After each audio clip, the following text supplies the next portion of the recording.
Hi, Professor. So decided to keep this trend going with our videos.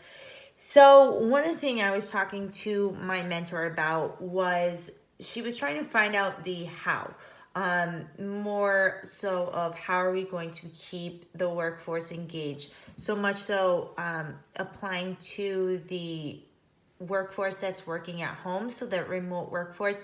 And she wanted to see some of the ideas I came up with of like an incentive program, along with in addition to that, more of how is the HR department going to keep the workforce as a whole still engaged, so this way that the company is going to get a productive workforce, kind of get the most out of their employees from both having the workforce work in office along with at home. So I found that to be a little bit challenging because obviously the HR department needs to come up with some creative ways based on what their industry is. So my mentor is based out of the home care industry. So she kind of wanted me to have a focus on how are we going to keep the caregivers still engaged of providing the best home care for their clients, and how is the company going to make sure that they can continue having their clients say, yes, we still want X, Y, and Z caregivers to still come and meet with them. So she had suggested me kind of look into some more webinars, because a lot of information came out with COVID this past year.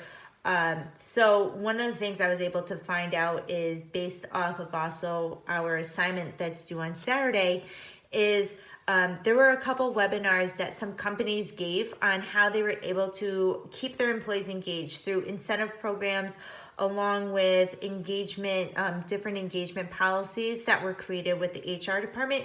And the big part that she was explaining to me is that the HR department doesn't work from a solo person. So it was more, how are we going to collaborate as an HR department as a whole, in addition to how are the other additional department heads going to work together, so this way the company as a whole is going to benefit by having the productive workforce.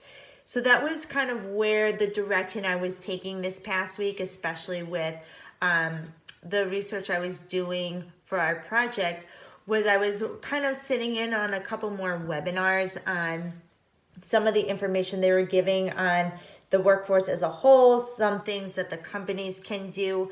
So it's more me trying to figure out what's going to be beneficial for the company to take away, that's going to be beneficial for them, versus just spilling out a bunch of information that may not make sense. So it's more me trying to narrow down the information and kind of cut away the excess. So this way also the employees themselves don't get hidden in the weeds of all this information that may not be truly necessary. In addition to that, I know that you had asked on what was the title of my project, and I had, which I'm not quite sure if this would be an appropriate title or if I need to cut it back, but I had HR professionals operating with a hybrid workforce, and then I was like, how to keep the employee engagement alive. So I'm not sure if that title makes sense, or if I should kind of shorten that a little bit for this type of project. So thanks so much, and I'm looking forward to your feedback. Thank you.